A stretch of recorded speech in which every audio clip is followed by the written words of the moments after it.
الحمد لله نحمده ونستعينه ونستغفره ونؤمن به ونتوكل عليه ونعوذ بالله من شرور أنفسنا ومن سيئات أعمالنا من يهده الله فلا مضل له ومن يضلله فلا هادي له ونشهد أن لا إله إلا الله وحده لا شريك له ونشهد أن سيدنا وحبيبنا وشفيعنا وسندنا ورحمتنا ومولانا محمدا عبده ورسوله سيد الأنبياء والمرسلين وخاتم النبيين صلى الله تعالى عليه وعلى آله وأصحابه وأزواجه أمهات المؤمنين أما بعد فأعوذ بالله من الشيطان الرجيم بسم الله الرحمن الرحيم يا أيها الناس اتقوا ربكم الذي خلقكم من نفس واحدة وخلق منها زوجها وبث منهما رجالا كثيرا ونساء واتقوا الله الذي تساءلون به والأرحام إن الله كان عليكم رقيبا. درود شریف آئے. اللهم صل وسلم على سيدنا ومولانا محمد وآله وصحبه أجمعين. زما محترم ورونو، ستاسو په دې جماعت کې دا نن اجتماع اتفاقي غونډه جوړه شو، او د هغې وجه دا وه چې څو ورځې مخکې زموږ د محترم ورور کریم حاجي صاحب درواره او د حاجي افتخار صاحب د بچي د عثمان صاحب واده شوی،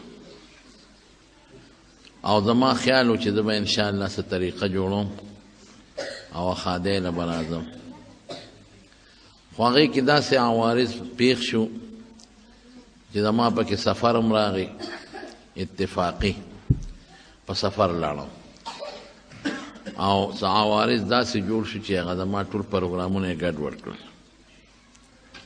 نو بیا مې اراده دا وه چې دا زما حاجي صاحب له مبارکۍ نه راځم، خو حاجي صاحب زمونږ هغه مبارکي په دې پروګرام بدله کړه.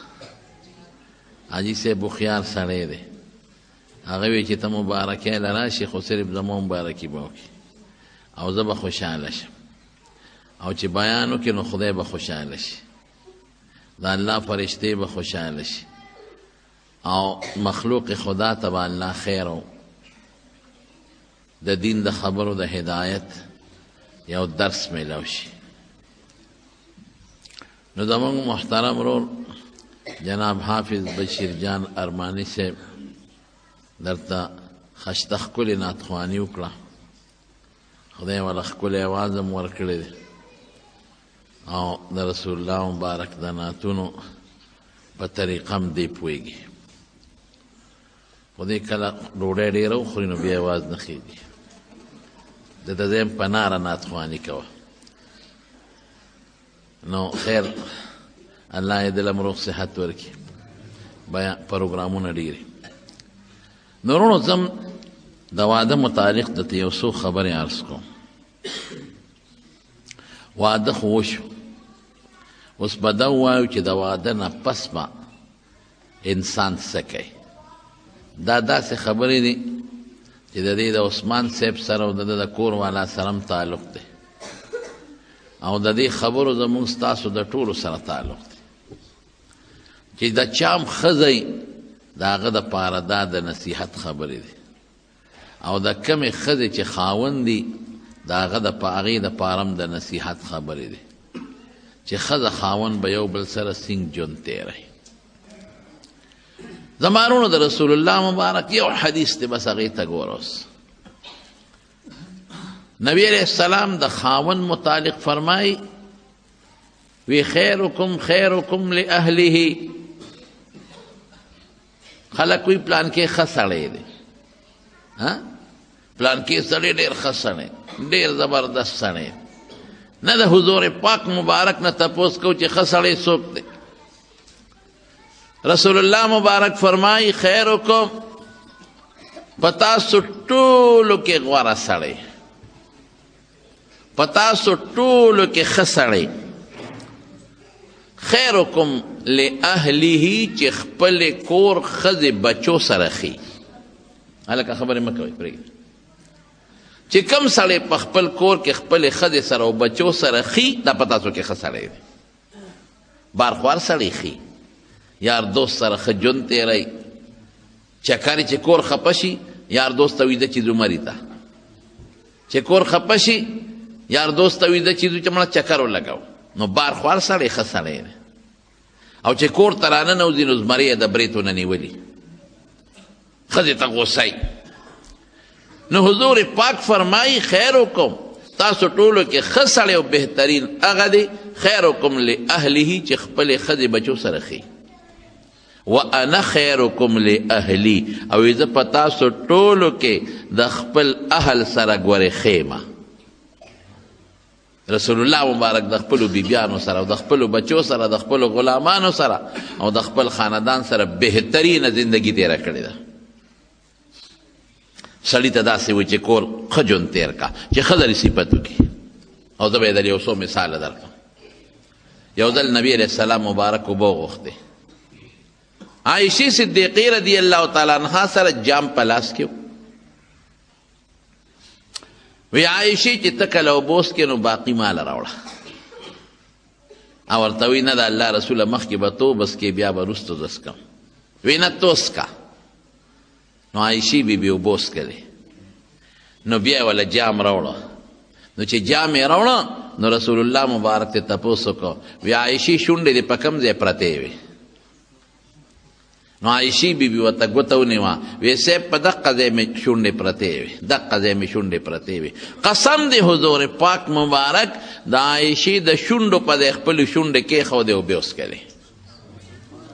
اوس یو سړی ښځې سره دومره مینه کوي او د خپلې بیبي سره دونه محبت کوي چې د هغې شونډې په کوم ځای لګېدلې او ته به هم په دقه ځای د شونډې اکدم دا ښځه به ترې قربانېږي او که نه به قربانېږي.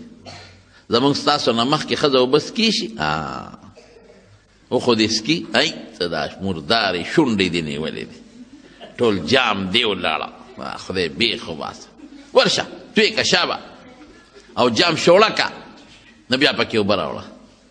دا د شریعت خلاف خبرې دي.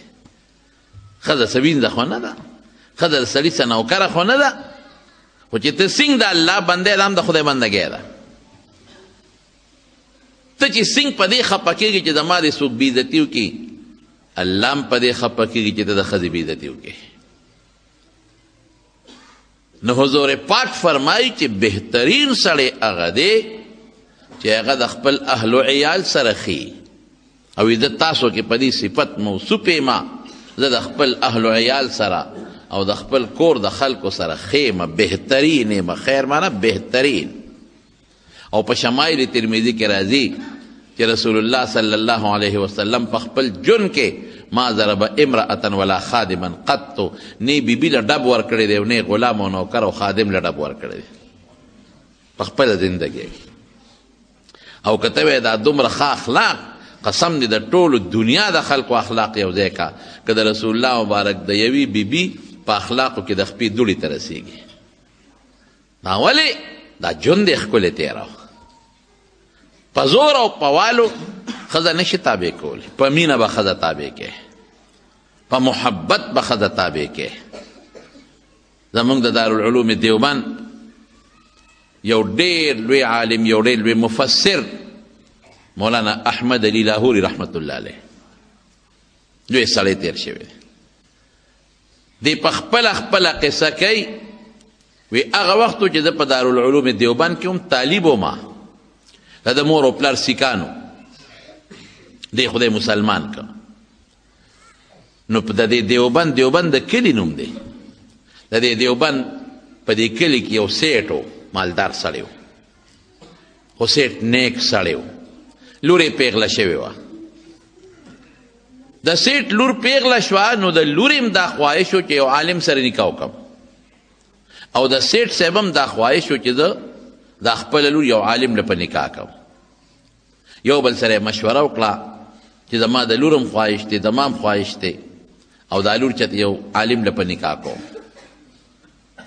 نو چا ورته وی چې عالم ګورې نو خو دغه دارالعلوم دیوبند دی علما خو هغوی ته معلوم دي هلته ورشه نو محتمم صاحب ته ووایه نو لور له به دی چېرته یو ښکلی عالم وګوري د وی ډېره ښه ده نو سیټ صاحب شو انا لله و انا الیه راجعون ټول ووایه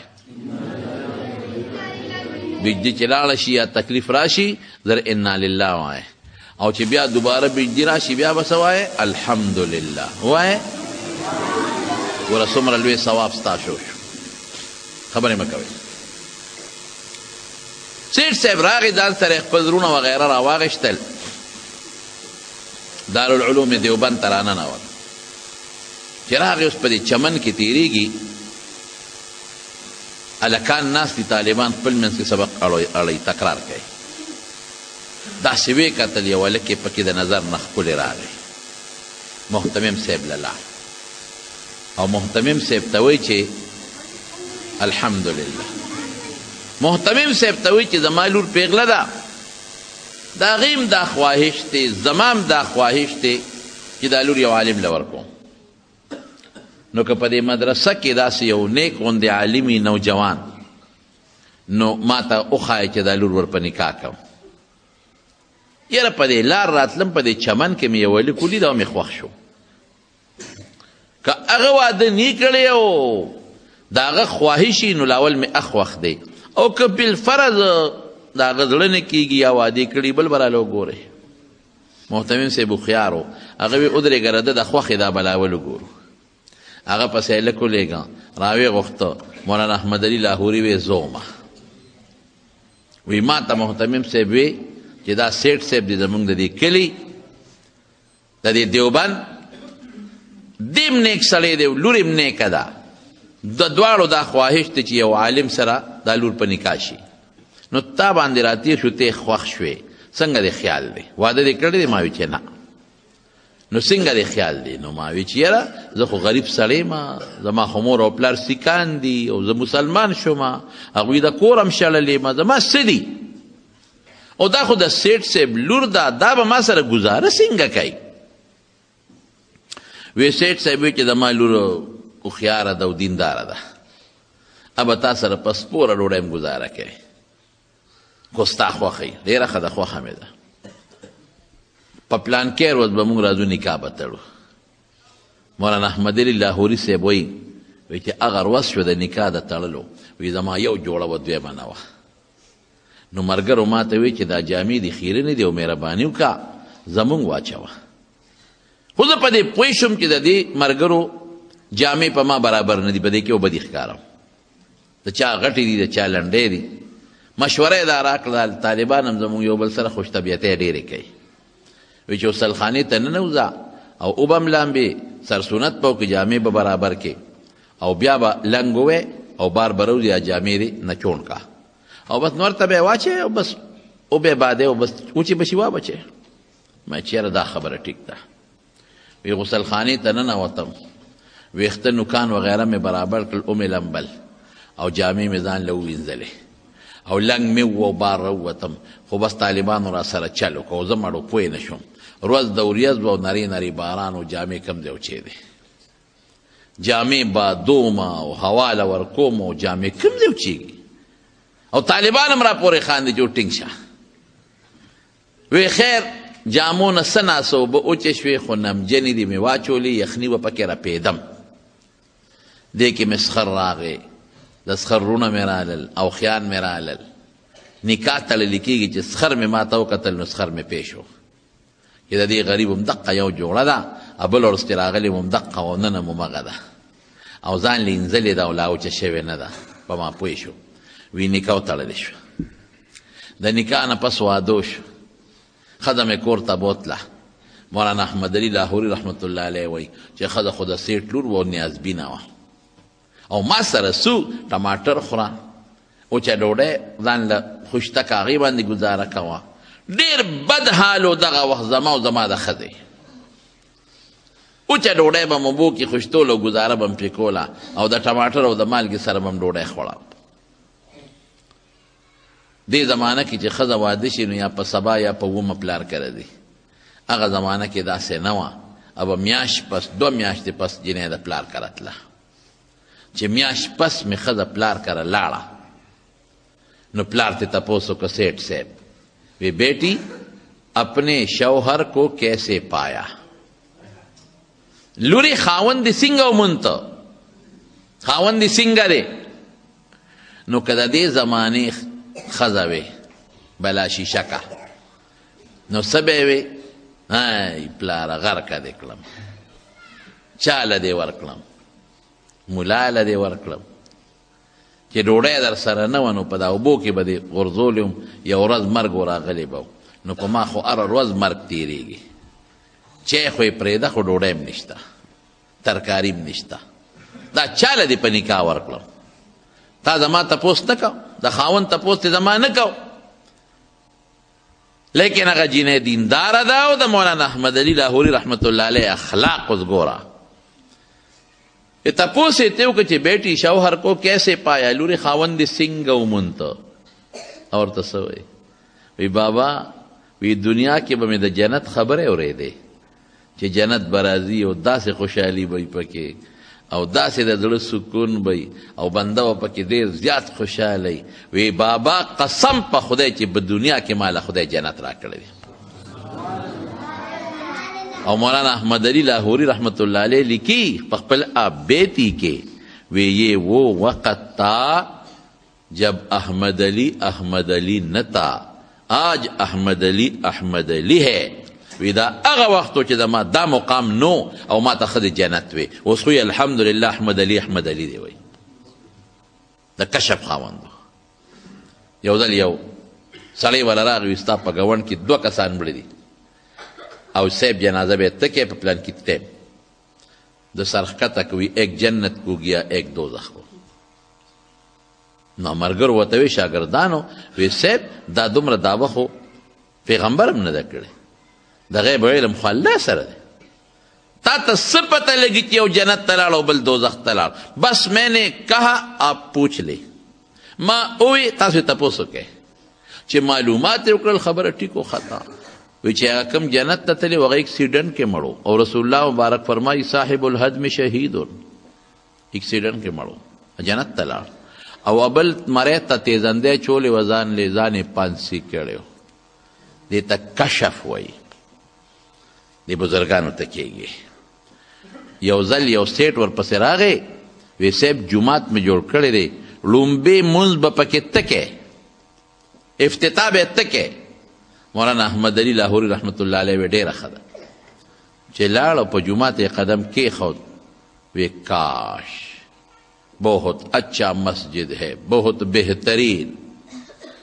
کافی خرچہ کیا ہے اس مسجد پر بہت خوبصورت لیکن کاش کے حرام پیسوں پر نہ بنا ہوتا ډیر خشته خوبصورت جومات دی خو افسوس چې په حرامو نه وی جوړ نه ښه به وه نا سیټ ته چا وی ټنګ یې درکړه که نه همدغسې ښې درته یې ووروله چې په حرامو دې جوړ کړی دی که نه سیټ وی ټیک وایي یو ما ته پته ده یو الله ته پته ده نه زما ښځې ته پته شته نه بچو ته دا ما د سود په پیسو جوړ کړی دی دې ته کشف وایي نو مولانا احمد علی لاہوری وی چې کم وخت زما ښځې وی چې جنت خدای را کړی دی وی په دې مقام نوم چې دا اوس خدای کم مقام را کړی دی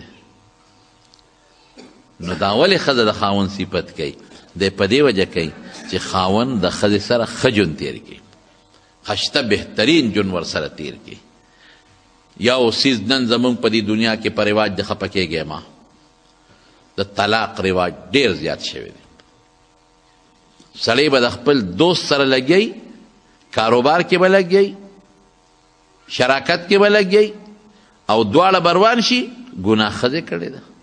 دی به زر وایي که مې دا تا سره کار وکړ نو په ما دې ښځه داسې، که بیا مې در سره خبرې وکړې په ما دې ښځه داسې، نو بیخ دې وځه، جنجال دې د دوست سره دې زور ښځې لاله. بیا وروسته وایي یاره جي څوک اوس تعلق هم دی، شرکت هم دی او د خولې نه هم دا ټکې ختلې دي. اوس څوک مې حکومت مې نه دی چې په د مازدیګر مې والې وي، په د مازدیګر چې اوس څوک چې تا دا سوچ مخکې نه کوو، هسې به دې ویلو چې قسم دی که دا کار به وکړه، دا کفاره به دې ورکړې وه. نو ښځې له زور ډېر خطرناک سیسټم روان دی، ډېر خطرناک سیسټم. څوک ښځه وشړي پلار کره، زه پلار کره، په میاشتو میاشتو په کلونو پلار کره ناست دی او دې ځان نه لوی باتور جوړ کړي، نه دې راولم او نه به دې رانه بل څوک کوي. هلکه خبره غلطه کوم که ټیک کوم؟ ولې ظلم کې؟ نن خو ستا لاس کې طاقت شته بلکل، که ته یې راولې راوستی شي او که ته یې نه راولې نو ناسته به یې غریبه چې ستا د نکاح نه نیوتې نو بل خاوند نه شي کولی. لیکن په قبر کې به دا اختیار بیا ستا نه، په قیامت کې به دا اختیار بیا ستا نه. زما د قسم په خدای وي حضور پاک مبارک په مرض وفات کې حضرت عباس ورته راغی او رسول الله مبارک ته وایي الله رسوله انصار جاړي، د منبر نه ګیر چاپېره ناست یو جاړي. عباسه ولې جاړي؟ وی څو ورځې وشو د رسول الله مبارک مخه مو نه لیده. وی ښه مه اوچت کې په موبه واچوې، وی لمبل اوچت یې که دوو کسو ونیوه، یو طرف ته اوږه ورکړه د مټ کې، بل طرف ته ورکړه. رسول الله مبارک قدم نشو اغشتی. بخاری شریف کې راځي د خپاو پسې راښکې شوه او چې بویه ته نو په جومات کې په منبر باندې کېنو نو یو څو خبرې وکړې. په هغې خبرو کې یو خبره ده د الصلات، ګورې د مونځ خیال وساتئ. دویمه څه ده؟ وما ملکت ایمانکم، د وینځو غلامانو ستا د لاس لاندې چې کم خلک د لیبر مزدور کلاس 4 د دې به خیال ساتي. او بیا څه وایي؟ الا فاتقوا الله فی النساء، خبردار د ښځو په حق کې د خدای نه ویریږئ، خبردار د ښځو په حق کې د الله نه ویریږئ. ولې؟ فانهن عوان فی ایدیکم، دا ستاسو په لاسونو کې قیدیانې دي، خیر ورته ورسوئ، شر ورته مه رسوئ. دا د پیغمبر مبارک وینا ده. نو ښځې سره به ښه سلوک کې، ښځې سره به جګړې نه کې، بهترین خوی د ښځې سره استعمال کا، خراب خوی ورسره مې استعمالوه. وهه ټکوه ما، زمونږ خلک لګیا دي کوتک راوالي او ښځه راګیره کړي. ګورې خبرم باندې تاسو پویوم، کمه ښځه به وی او په سویم نمبر کې به وی.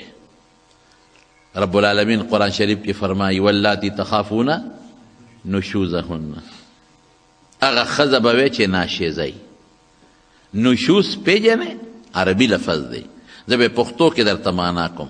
علما دوه معنی کوي، یو هغه ښځه چې فاحشی بل چا سره تعلقات ساتي، داسې ښځه دا والی شي. دویم د نشوز څه معنا ده؟ د نشوز دویمه معنا دا ده چې خاوند ته رانیغېږي. دې ته خپله پښتو کې وی خاوند له جوابونه ورکوي، دا ښځه والی شي. که مالګه تې زیاته شوه وهلې منه دي، که غوړي تې توی شو والې منه دي، که چایو کې چینی زیات شو والې منه دي. انسان دی، ستا نه غلطي نه کېږي، د هغې غریبې نه مه شوه که نه، خو دا کور خو ستا هم دی او د هغې هم دی، په دې به نه وی. که چېرته لستوڼی کمیز په سری وسوځېد په دې به یې نه وی، په دې دو څیزونو به یې وی. فحش کارونه کوي، خامخا بنده له غوسه ورځي، په دې خامخا سړي له غیرت ورځي. او دویم نمبر چې خاوند ته جواب ورکوي، رابرغېږي ورته. اوم چې وی نو څنګه به وی؟ قرآن شریف وایي لاول فعظوهن، لاول نصیحت ورته وکړه. که په نصیحت کار ونه شو نو بیا وهجروهن فی المضاجع، ملاسته ورته ځان لکه کټ ته جدا کوي، بس زما کټ ته به ته نه رانږدې کېږي، زه به ستا کټ ته نه در نږدې کېږم.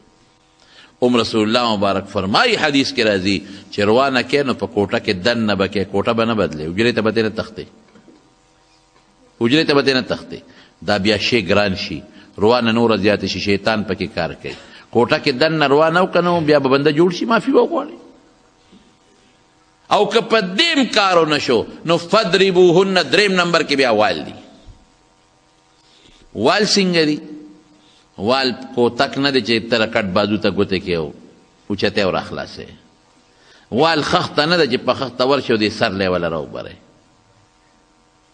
وار کاڼی نه دی چې ته کاڼی اوچت کې او دې مری لیوله راوبرئ. داسې نه. نبی کریم صلی الله علیه وسلم فرمایي اذا ضربتم فاجتنبوا الوجه، چې تاسو کلم وال کوئ په مخ به نه کوئ. سپیم په مخ وال منه دي، خرم په مخ وال منه دي، غویم په مخ وال منه دي، بچیم په مخ وال منه دي، ښځم په مخ وال منه دي. دا د ډول ځای دی. په دې څاروي هم خفه کېږي ته چې مخ له غزار ورکوې مخ به نه اړئ، په مخ به نه وې. رسول الله مبارک فرمایي. او زمونږ خلک چې خرس شي دا مخ وله ووایي، غاښ ته وباسي، غوږ وله کوڼ کي، پوزه وله ماته کي، سترګه وله اکثر خوب کړنده کي. دا ته ډېر لوی جرم دی او که خدای به نن تپوس کوي. د ښځې ډول ولې خرابې؟ نو زمونږ فقهاو لیکلي دي دې د دې قیاس باندې بیا نورې مسلې وباسي چې نبي علیه السلام فرمایي چې په مخ به وال نه کې. نو دا ولې علت ډول دی چې دا د ډول ځای دی. نو چې کم د ډول ځای دی او ښځه ډولې ساتي نو په هغې وال منع شو. چې کم د ډول ځای دی نو په هغې وال منع شو. لکه زه به مثال درکم، په سر به نه وی. ولې به په سر نه وی؟ دا د ډول ځای دی. دا ښځه ډولې ساتي. لږ ما ته متوجه شه، نه به بندېږي که نه غریب به مجبور وي، بس ما ته ګورئ. په سر به نه وی، سر د ډول ځای دی. ولې؟ ښځه ګومنس کوي چې سپین شي توری یې کالي پکې اچوي، وله ډول ځای شو. په مخ به نه وی، خو حدیث نه ثابته شوه. په مری به نه وی، دا هم د ډول ځای دی. ولې؟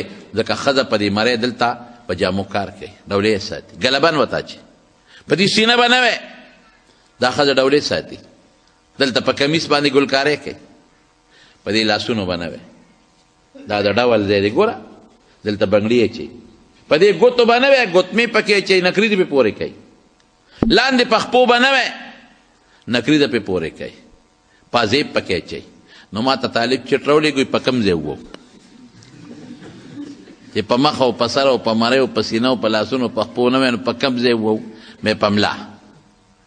نبی کریم صلی الله علیه وسلم فرمایي داسې وهل چې غیر مبرح شدید سخت وال به بیاني، معمولي غوندې. دریم نمبر کې وال دي سخت بني، د ډول په ځای بني. او د هغې نه مخکې کومه ښځه چې کومه فاحشۍ او خاوند ته رابرغېږي، په والو خو انسان نه سمیږي. حضرت عمر فاروق رضی الله تعالی عنه په دې اخیري وخت کې حضرت علي صاحب ته ویې ستا لور د ام کلثوم ما ته را په نکاح کا. نو علي صاحب ورته وی چې وی زما واده ته حاجت نشته، زه بوډی یم، خو یو شوق مې دی چې ستا دا لور د ام کلثوم دا د بیبي فاطمې نه پیدا ده، د هغې لور ده. نو چې زما په نکاح کې راشي او خدای بچي راکړي نو زما او د نبي علیه السلام به لاندې نسب خدای یو کړي. نو علي صاحب ورته وی چې خوښه به دې نه شي. وی نه خوښه مې ده. وی زه یې درلېږم یو څادر ورکوم. نو که دې خوښه شوه وی څادر مې خوښ دی، او که دې خوښه نه شوه وی څادر مې نه دی خوښ. نو ام کلثوم کو کشره و عمر یې کم و، عمر صاحب خو بوډا و. وی ورشه بچې دا څادر امیرالمؤمنین ته یوسه چې بابا مې راکړی دا دې خوښ دی که نه. نو چې څادر یې ولې یوړه نو عمر صاحب کې حیا وه، هغه وله مخ ته نه شو کتی. او په شریعت کې دا قانون دی چې کومه ښځه څوک په نکاح اخلي نو د هغې مخ ته کتل جیز دی، خو د شهوت په بنیاد نه، هدایه کې شته. نو هغه حیا وه، مخ ته یې نه شو کتی، نو خپو ته یې وله کتل. جینۍ پې پیش وه. وی امیرالمؤمنین څادر دې پرېښو نو زما خپو ته نیغ نیغ ګورئ. وی قسم دی که امیرالمؤمنین نه وي دا سترګې به مې درنه ایستې وي. دا ولې خفه شوه؟ دا د بیبي فاطمې لور وه او د حضور پاک وینه پکې چلیدله، نو د حیا نمونه وه نمونه. نو هغه ورته وخاندل وی ښه بابا ته ووایه څادر مې خوښ دی. نو چې راغی نو پلار ته یې ګیله وکړه وایي دا څنګه امیرالمؤمنین دی، هغه خو څادر پرېښود زما خپو ته یې نیغ نیغ کتل. وی خیر دی بچې دا د خاوند دی. بس هغه پوه شوه چې زه خو یې په بل غرض لیږلی وم. د دې جینۍ د عمر صاحب سره نکاح شوه. نو د بانډیسیانو به ښځې ډبولې ډېرې زیاتې. نو یو ځل عمر صاحب اعلان وکړو وی که نن نه پس مې واورېدل چې چا ښځه والېده نو زه به ورسره پوه شم. نو خلکو وال بند کړل. نو مصیبت دا دی چې وال نه کوې دا مردارې به رامستېږي که نه، یو غم خو نه دی. مونږ ته اکثر خلک وایي یاره وي مولوي صاحب ته د ښځو خبرې کوې چې دوی به نه وهې او غصې به نه کوي په مونږ دې را ښځې را برغې کړې. زه یې مړه ګزاره کوه، خیر دی ژوند دی، غریبه کور ناسته ده ته ټول عمر بار ګرځې ټوله ورځ، نو ګزاره به ورسره کوې. نو چې دا اعلان یې وکړه نو ښځو به خاوندانو له جوابونه ورکول. نو یو بانډیسي له ښځې جواب ورکړی و، غصه یې پرې کړې وه. نو بانډیسي راغی چې ورېږه عمر صاحب ته شکایت کوم چې مونږ دې د والو نه منې کړي، راشه عالم وګوره. ښځې جوابونه راکوي. نو چې دروازې له راغی د عمر صاحب و دروازې وواله نو دې وخت کې د ام کلثوم په عمر صاحب اواز راوچت کړی. نو بانډیسي خو پې شو چې وروره په مونږ ښځه چغه راوباسي نو دغه دې په عمر یې مرۍ پرېښې ده، هغې باندې م چغه راوباسي. نو چې عمر صاحب وله راووته بانډیسي ته وی خیر دی څه وی؟ وی صاحب یو مسله مې راوړې وه خو حل شوه. وی څنګه حل شوه؟ راته دې ونه وی حل شوه. نو ما د خپلې ښځې شکایت راوړو چې ښځه جوابونه راکوي. نو استال مې په کور کې ولیده. نو چې ته صبر کوې مونږ به یې سر کې کوو. ګوره دا خبره ډېره د غور ده. عمر صاحب ورته وی ملګري واوره دا ښځه ستا 5 خدمتونه کوي، 5 ډیوټۍ دله کوي. یو دله په کور کې پخلی کوي. نو که پخلی یې دله نه کو او خوراک دې د هوټل نه تیار راوړه او یا دې نوکر نیوه څونه خرچه به دې راتله. دویم دله جامې انځي، کټونه څادرونه درته انځي. نو که دا کار یې نه کو او دوبي له دې جامې وړلې څونه پیسې به یې د نه اخېستې. او دریم کور دله صفا کوي، د چپړاسي خدمت دې کوي. نو که دا کار یې نه کولو او مستقل نوکر دې نیوه نو څونه خرچه به دې راتله. او څلورم د کور څوکۍ دې کوي. نو که دا څوکۍ دله نه کوله او څوکیدار دې نیوه نو څونه خرچه به دې راتله. او 5م نظر دې پې د ګناه نه بچ دی. نو چې کومه ښځه تاله دا 5 ډیوټۍ کوي او ګزاره ورسره نه کوي نو څه به کوې؟ نو خاوند به ښځې سره ډېره ګزاره کوي چې د سنتو مطابق زندگی وي نو ژوند به ښه تېرېږي. اوس دویم طرف نه دا خو د خاوند ګزاره شوه. نو ښځه به څه کوي؟ نو حضور پاک فرمایي د ښځې متعلق المرأة اذا صلت خمسها چې 5 منځونه کوي، وصامت شهرها او د رمضان د میاشتې روجې نیسي، واحسنت فرجها او د خپل اندام حفاظت کوي، واطاعت بعلها او د خپل خاوند تابعداري کوي. څو ډیوټۍ شوې؟ 4 منځ روجه. ځکه زکات خو پاره ښځه ني هغه په مالداري وي، حج هم پاره ښځه ني په مالداري. او دا 2 پار چا دي د رمضان روجې او منځونه 2 شو. او دریم د خپل اطاعت بعلها د خاوند تابعداري وکړي. او 4م د خپل اندام حفاظت وکړي، بې ستري نه کوي. نو چې دا 4 کاره کومې ښځې کوي نو فلتدخل من ای ابواب الجنة شاءت. حضور پاک فرمایي چې د جنت په کومه دروازه ورننوځي نو ورننوځي. نو د ښځې ډیوټي دا 2 شوې. 2 د خدای سره دي، 2 د خاوند سره دي چې د خپلو اندامونو حفاظت به کوي، بربنډه به نه ګرځي، بې ستري به نه کوي. او دویم د خپل خاوند تابعداري به کوي، د خاوند خیال به ساتي او د خاوند تابعداري به کوي. دی بله ډیوټي شوه. او که د خاوند تابعداري نه کوي په جایزو امورو کې، ګورې په ناجایزو کې نه، په جایزو امورو کې به د خاوند تابعداري کوي. او چې د خاوند تابعداري نه کوي نو نبی علیه السلام څه فرمایي چې کومه ښځه د خاوند تابعداري نه کوي نو د اسمان فرشتې ورته خیرې کوي. او چې کوم خاوند د ښځې نه جایزه مطالبه وکړي او دی پوره نه کړي، مشکات کې حدیث دی، نو د جنت حورې ورته خیرې کوي. ای مردارې وي خدای دې هلاکه که. ته زمونږ د دې ملګري ولې خبره نه منې؟ دی خو تا سره د یو څو ورځو میلمه دی، قریبه ده چې تا نه به جدا شي موږ له به راځي. نو د ښځې ډیوټي دا ده چې د خاوند به قدر کوي، د خاوند د رونو به خیال ساتي، د خر او د خواښې به داسې قدر کوي لکه د مور او د پلار، او د خپل اندام حفاظت به کوي. بس صرف د خپل خاوند به یې د بل چا به نه، اندام به خپل خاوند ته ښیي، بل چا ته نه. نو ژوند به ښکلي تېرېږي او مزېدار به تېرېږي. ښځې خو الحمدلله زمونږ په وطن کې پنجاب خو پرېږده او سند خو پرېږده، هلته خو ښځې خاوندانې دي او خاوندانې ښځې دي، شی یې لاوړی دی. زمونږ ښځې شکر دی الحمدلله با پردم دي. زمونږ ښځې د خپلو خاوندانو سره ښه سلوک هم کوي او د خاوند خبره هم مني، او که خاوند ورته هر څه وایي نو دا غریب ورسره خپله ګزاره کوي. نو زما وروڼو خاوند او ښځه دواړه به د شریعت په چوکاټ کې دننه ژوند تېروي. نو چې د شریعت په چوکاټ کې دننه ژوند تېر کړه نو ښځه به هم خوشحاله او خاوند به هم خوشحاله، رب به هم خوشحاله او کائنات به هم خوشحاله. او که دې دواړو د یو بل د حقوقو خیال ونه ساته او د شریعت په چوکاټ کې ژوند تېر نه کړه نو د ده ژوند هم تباه او د ښځې ژوند هم تباه، خدای هم خفه او د خدای کائنات هم خفه. نو دا